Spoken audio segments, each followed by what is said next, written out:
Man, that is crazy dramatic. It is episode 2 of Tasting Country with the Taste of Country team here, Talkin Country. And we got a great cast here. If you didn't miss week 1, it's okay. We'll catch you up here. We're sitting around, we're talking about things that are in country, things that aren't in country, things you'll see on tasteofcountry.com. And hey, you get to play along as well. You can jump in the comments, leave us one. We'll get to as many of them as we can. And we got a lot of people here today. So let's go around the room and introduce ourselves. And what would we like to talk about today, Billy Dukes? This week, we're talking about the CMA Award nominations. And are the CMA Awards rigged? Okay, I like that. We have Jess from the Middays joining us today. What are we talking about with you? Well, we got to talk about fantasy football. And of course, we have to make it countrified. All right, I like that. And of course, Evan Paul, host of Taste of Country Nights with Evan Paul. What are we talking about with you, buddy? Cracker Barrel. Right. And Zoom, apparently. But we're going to get to all that. But before we do that, we always like to start off the show with a little bit of a trivia question. All right. So I'm going to give you the trivia question here at the start. You think about it, and we'll get to it at the end. Of course, today is 9/11, and so I had to go with kind of a Toby Keith-ish question. And I'm sure you guys know he played a ton of USO shows. All right, Oh, yeah. But he didn't play the most. Oh. Who did play the most USO shows ever? So thinking about that, we'll get you that answer at the end. We'll see if anybody here on the Taste of Country staff knows it. Writing it down. Can I ask a question about that? Come on. Is this a true country artist or a country tangent personality? Or is it just a celebrity? Let's just say entertainer. So it could be an Okay. artist, could be anybody. All right. So Okay. good question. Good question. It's just going back to the drawing board. But before we jump into these topics that we want to talk about, it is 9/11. And it is a day that if you lived through it, massively important. I have 2 little kids at home. They ask me a lot of questions about it here with school and everything. And of course, yesterday, Billy, another thing popped up in our world. Charlie Kirk, if you don't know him in the political world, was assassinated yesterday. A very sad story. And, the country world kind of responded to both of those incidences yesterday. Yeah, they sure did. We got a lot of great reactions from stars like Lee Bryce, Randy Houser, of course, Jason Aldean, Lee Greenwood. Just a full range of different types of artists. And it's clear that he spanned generations. It wasn't just someone who talked to an older audience or a younger audience. There was a lot of appreciation for what he did amongst a lot of different ages. Yeah. And, I'll speak for myself. I really like Charlie Kirk. I really did. I met him one time when he came through radio stations up in Minnesota. Just a really nice guy. The one time I met him, I didn't know him like any of these country artists do, but and honestly, it's kind of unique that it overlaps here with 9/11. If you lived through 9/11, that day after 9/11 was really a day that this country was all on one side. And it sounds weird to say that it was nice to have that feeling that, your neighbors didn't hate each other. There was no, black and white. We were all Americans there for a while. We've gotten away from it. And we saw yesterday again that unfortunately we have people, hell bent on being divisive on this kind of stuff. And, you see these country artists that speak out, there's a lot of them that really, like Charlie Kirk, really meant a lot to a lot of them. This is a tough day to be on social media. Yeah. Like a lot of the worst people on social media tend to filter to the top of the feeds. And then you'll get things like, I am a big supporter of like the First Amendment. And I think, I know there's video out there of the actual shooting and that has some news value, but I don't think it should just be auto played on somebody. You shouldn't just be scrolling through your X feed and boom, get a video. That's kind of what happened to me. Like TMZ's got the video and it's their right to do it. But, all of a sudden it was just boom right there in my feed. It was like, whoa, okay. I haven't had a cup of coffee yet. And there's that today. Man, just stay off social media. Big time. It's hard. And it is tough when you see the people that are having opinions and things like that. And I hope we kind of get back to a point like we were on September 12th. I know it sounds stupid to say, but the continuity is definitely needed. And I know, Evan, you were telling me you have a wild 9/11 story of like where you were when it all went down. Yeah, so I was an overnight DJ on a radio station in Charlotte, North Carolina, and I had done my midnight to 6 shift, and I got off the air. And on this day in particular, I was kind of upset because they booked me to do a pep rally at a local high school at like 9 a.m. So I went to like McDonald's and got a biscuit. And then I just, after work, started driving to the school to host the pep rally. And on the radio is when I heard about 9/11, only Tower 1. And then I had to walk into the school and walked into the office. I'm getting goosebumps just talking about it. Walked into the principal's or, the office at the school. And I was like, are you still doing the pep rally? And they were like, yep, we're still doing the pep rally. Please, the kids do not know anything about what's going on. Gosh. Let's keep the pep rally Oh, going. wow. And then this was in I don't need to say what year. So we know where we are social media wise and phone wise. So it was sealed in that school. And then Tower 2 got hit right before we went on to the pep rally. So then I had to just be on there and just be like, I hope you guys win your game tonight. I had to really be just like excited. I just had to forget about it for a minute. And then I just kind of walked out. And when I was done, I went back to the car and started listening. And yeah, like you were saying, Wood, after that, I really didn't sleep much. I went back up to the radio station and everybody kind of banded together and people just started just talking. But I'll never forget that I had to act like it just wasn't happening. It was just the weirdest time. Yeah. And, I was working at a car dealership next to Dobbins Air Force Base in Atlanta, Georgia. And you could see into Dobbins Air Force Base from the car dealership. And I was working that morning. I was working with my best friend and we were pulling auto parts. I delivered car parts at the time, right? And the radio we had playing, and it said a plane just hit the World Trade Center. And you thought, okay, I thought it was like one of those little ditzy, like 2-seater planes, right? Yeah, And I same. didn't think anything of it. And then about 5 minutes later, I heard a siren going. And I'm like, what is going on? And I look over and like, I'm getting goosebumps just thinking about it.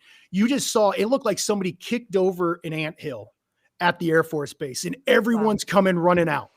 And when the jets used to take off out of Dobbins Air Force Base, like they would take off, but they weren't going fast. You know what I mean? Like this is like where the president would land when he flew into Atlanta. These jets took off. I mean, screaming. I mean, these things were going, 100 feet over our head and they were loaded with missiles. And I told my friend, I was like, dude, something's up. And right then on the radio, they said a second plane has hit the tower. And our lives changed. I mean, think of all the things still today that are changed. Go to the airport. You got to go through TSA. Like it's crazy to my kids that I used to tell them when we watch Home Alone, the movie. I said, yeah, you used to be able to run through airports. You used to be able to, you used to be able to take grandma to the gate. When I was in summer camp, we used to do scavenger hunts at the airport, like going into the stores because you could go through the metal detector and not have a flight. Yeah. And it's just, it's kind of amazing. And we've become so desensitized to all this stuff. You know what I mean? Even like with the shooting with Charlie yesterday, life still kind of goes on and stuff. It's sad to see, but hey, it's not all negative here. It's not all sad. We still got a lot of fun stuff, including, I know it's a terrible segue, Billy Dukes, but CMA nominations this week were a big deal for a lot of people. It sure was. I mean, the big winners were Lainey Wilson, Ella Langley, and one other female artist, Megan Maroney. Yeah, had 6 each. And then entertainment of the year category, not too much changed, I don't think, year over year. It was Lainey, Luke Combs, Cody Johnson, Chris Stapleton, and Morgan Wallen will be up for it. And I think every year you kind of get this same thing. People have an expectation of who should be nominated. And a lot of people like go back to artists they grew up on, right? People want to see Alan Jackson in there. But realistically, Alan Jackson, he hasn't toured, he hasn't released music, so he's not going to be sort of amongst the first people to get a vote from people.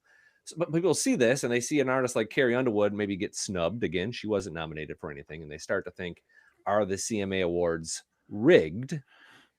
No, they're absolutely not rigged. Come on. Here's the thing, Where's and I'm the going to talk a little bit drama? about the process here and kind of break it down for you a little bit. And if I get too granular, let me know. But I think it. I can explain this in a way that makes sense. Woods. Yeah, I'll do it. I'll do it, Billy. We've empowered Wood with the next topic. Let's go. So, Terrible decision. all right. So nobody with the CMA cares about who wins because they want people to tune in. And by the time the awards are announced, people have already tuned in or decided not to tune in. They don't care. They're like the Jim Nances and the Joe Bucks of the world. They're announcers. It don't really matter to them. Well, people get mad every year because their favorite artists aren't up for awards. And we got something special this year in Low Cash, who took to social media to kind of gripe about not being nominated. I think specifically they were upset about not being nominated in the vocal duo of the year category. And you can see their tweets here. Here's the thing. They call out the CMAs, but that's a little bit like if Kamala Harris got really mad at the poll workers when she lost the presidential election. Yeah.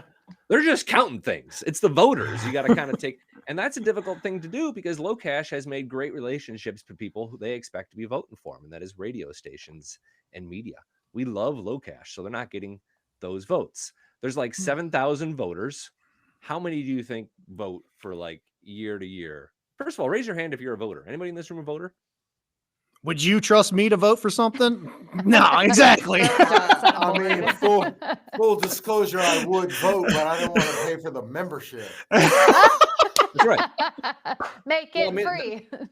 There's something to that, right? What's it cost to be a member? Like a couple $100. Mhm. Yeah.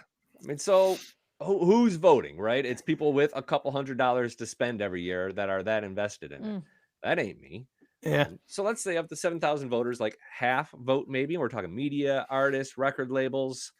A few dozen votes can make a pretty big difference. Yeah. So what artists do is in October, they tend to stage these big sort of events and concerts in Nashville where they bring as many voters together as they can.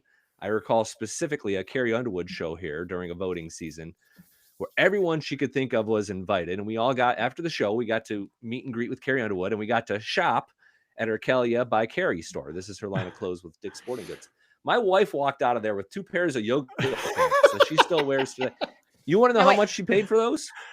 $5. Yay! But what did you walk away with, Billy? That's the real question. Nothing. I gave her my item so she could water get 2 bottle. pairs of yoga pants.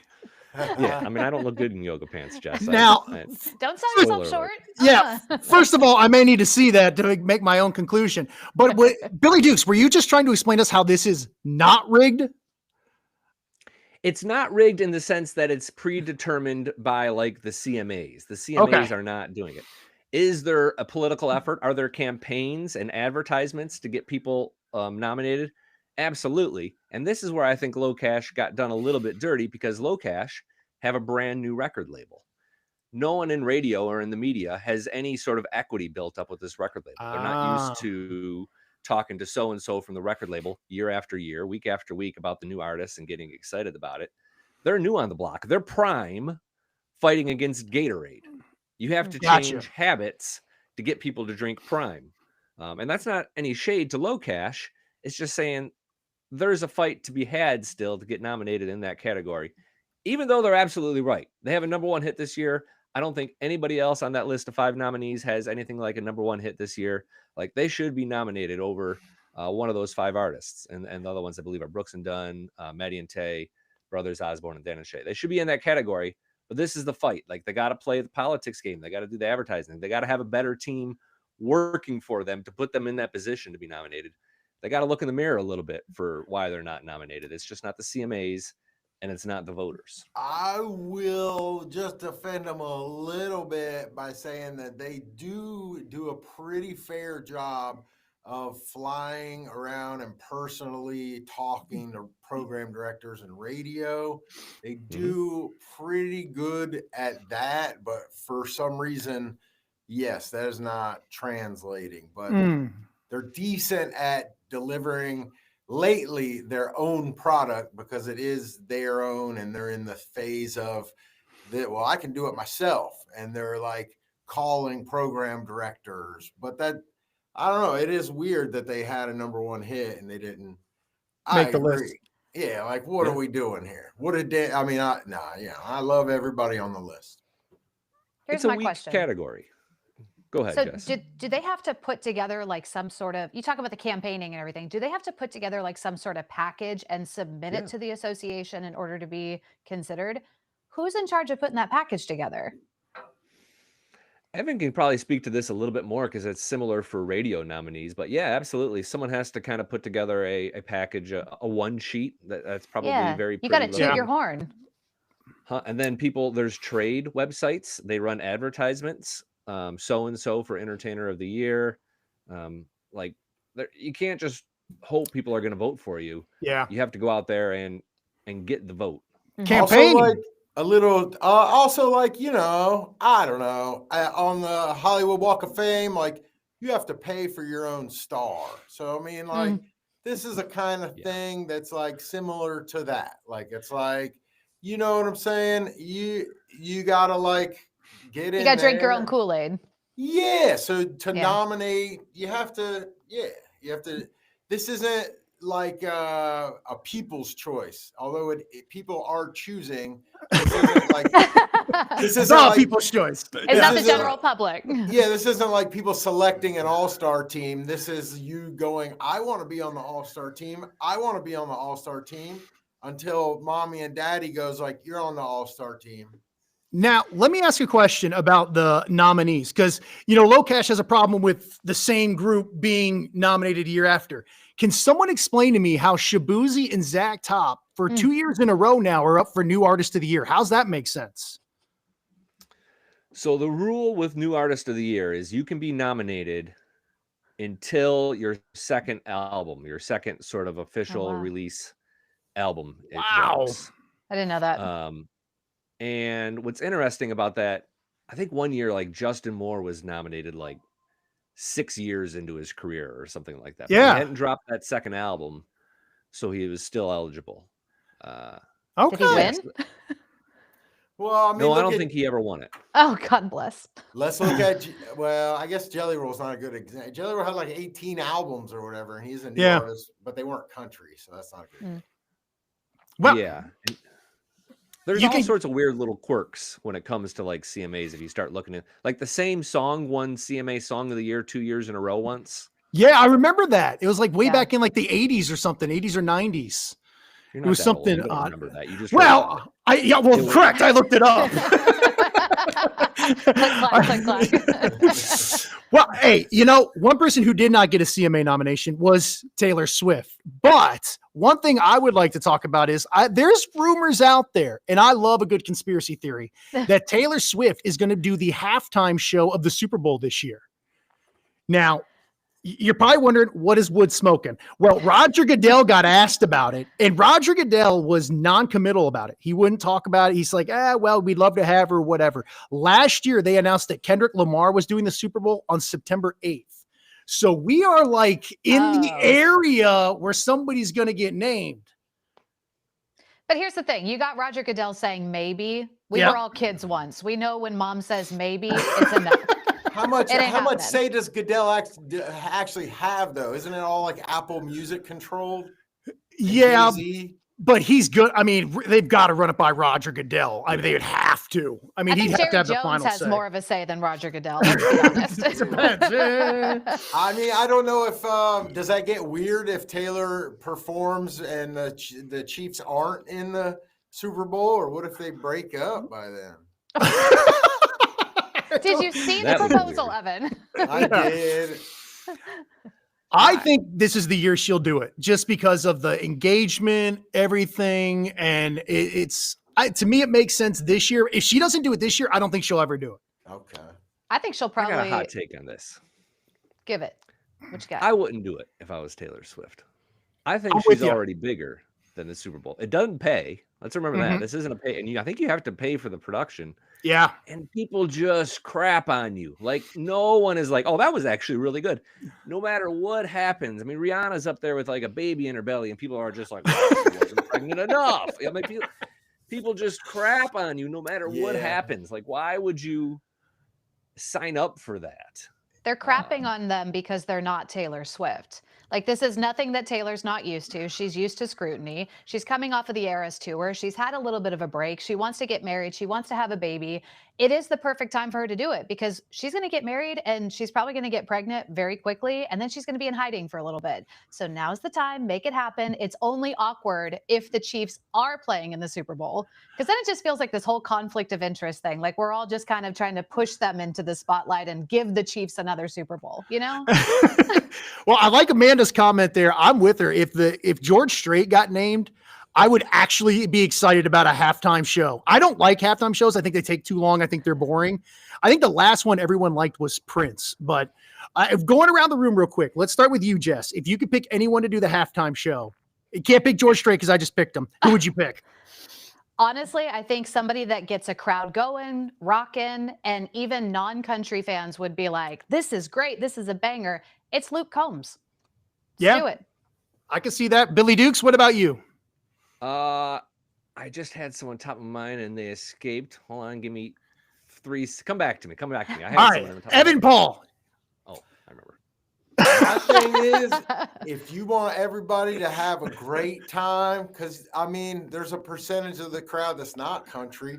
I know we're talking country, but I'm going with Huey Lewis and the News. Sweet mother of God. That's at the bottom of the list. And Where did that Talk come from? about hits. Talk still about alive? hits.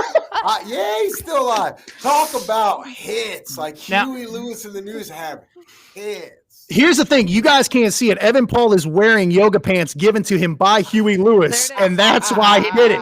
They campaigned. Billy Dukes, back to you. Who would you pick?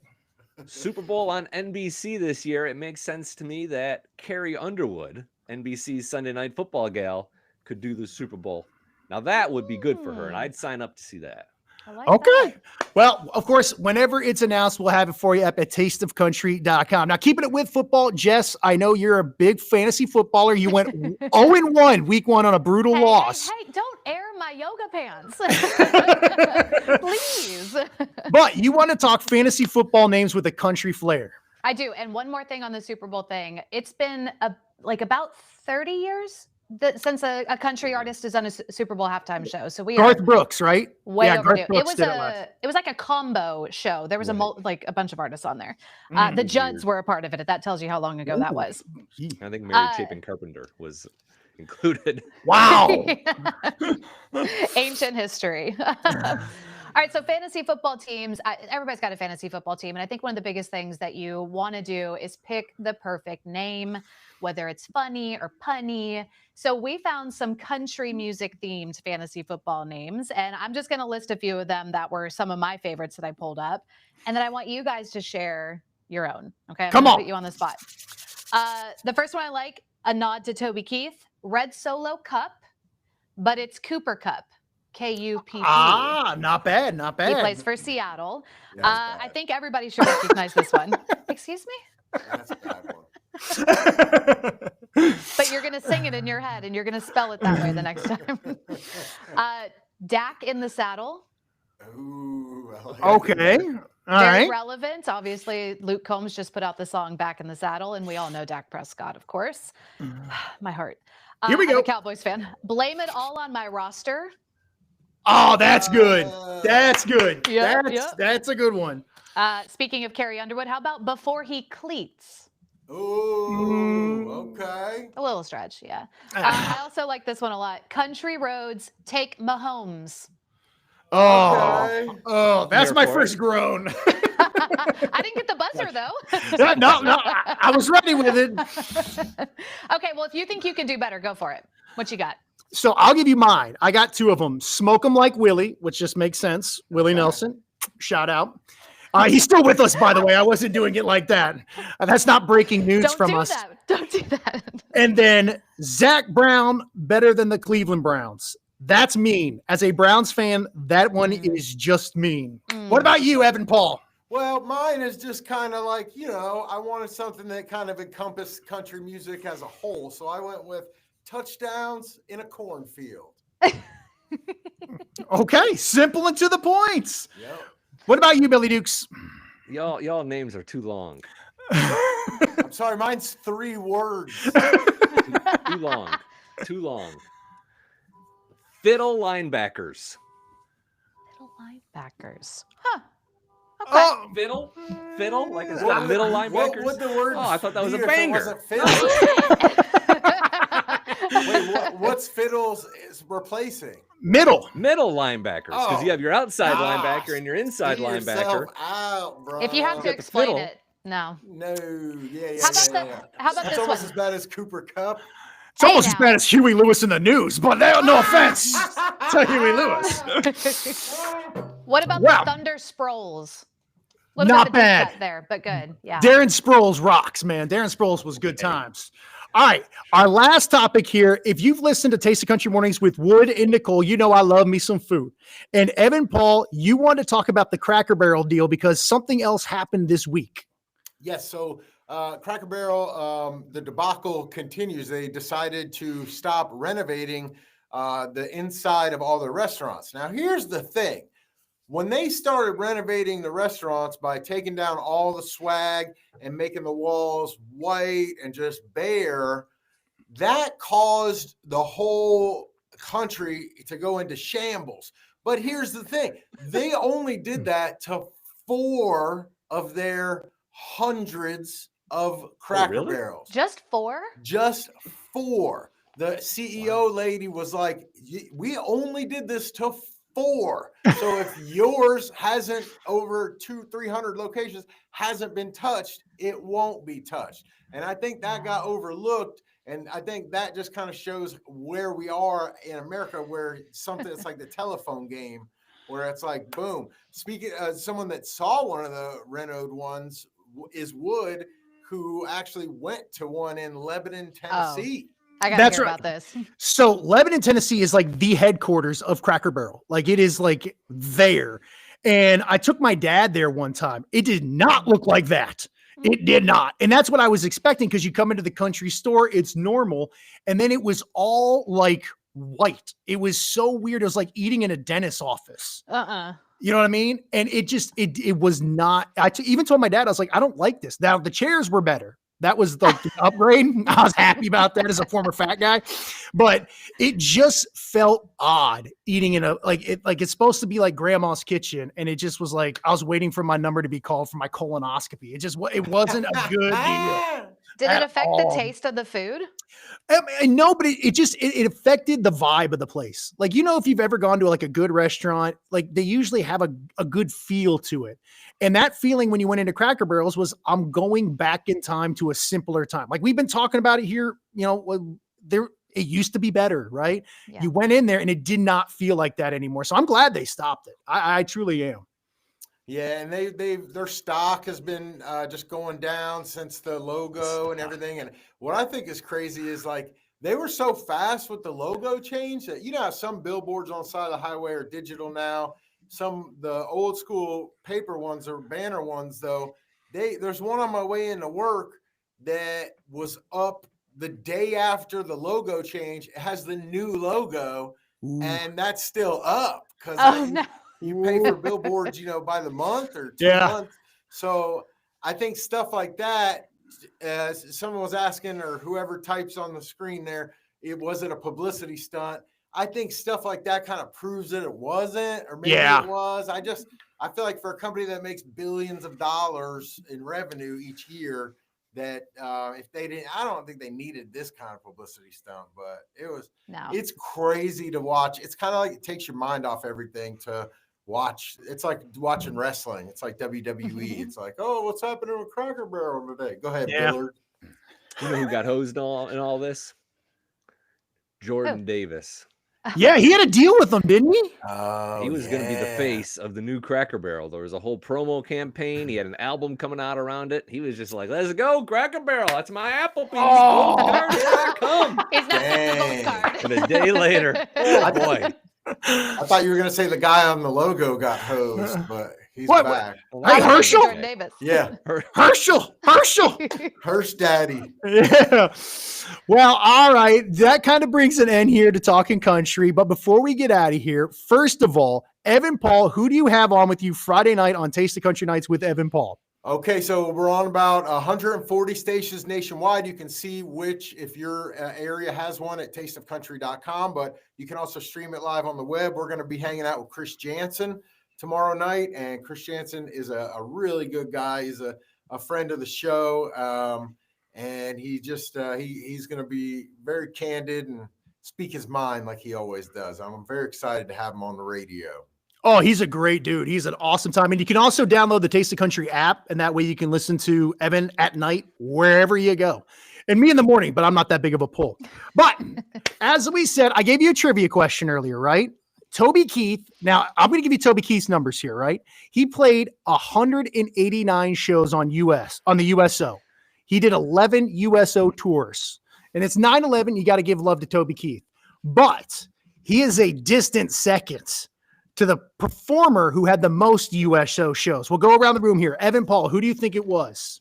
I know who it is. So you sure you want to go to me? I mean, I'm going to go ahead and say, it's Robert Hope. All right. That's your guess, Jess.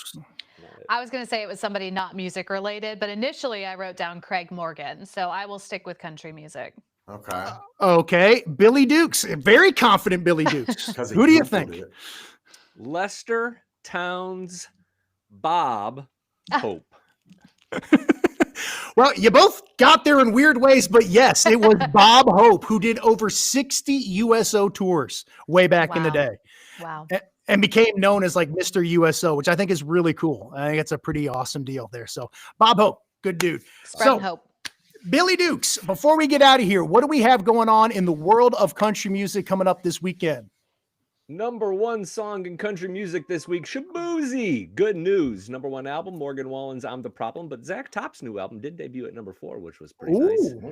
And then the number one thing to look forward to this week, well, it's actually about 10 days away, but season 3 of Tulsa King, starring Sylvester Stallone and a really good cast, starts September 21st on Paramount Plus. I got to get back and watch season 2. I watched season 1, loved it. Great characters in it and everything, but I didn't catch season 2. I got to catch up. How'd you say his name, Billy? Bob Hope's real name is Lester. No. Stallone. Huh? So how'd you say Stallone? Sylvester Stallone. Okay, you said Sylvester. Sylvester. Isn't that what it is? I think and this is a rare instance in American language where you're pronouncing it incorrectly, but correctly. Ooh. I don't know. Rambo's the star. Yeah. Rocky. Like Rambo. I can roll with Sylvester. I mean, Slyvester. Slyvester. That's a good one. Works Full for name me. in and of itself. Well, thank you guys very much for hanging out with me here on Talkin Country. And if you commented and watched live, thank you so very much. Share it up. You can watch it afterwards as well. Let everybody know. Every Thursday, we will be back here. I can't promise you Huey Lewis news every Thursday, but we will be here. Nah, you ain't living that one down, brother. If Evan's right, we're all in trouble. Well, thank you very much for joining us for episode 2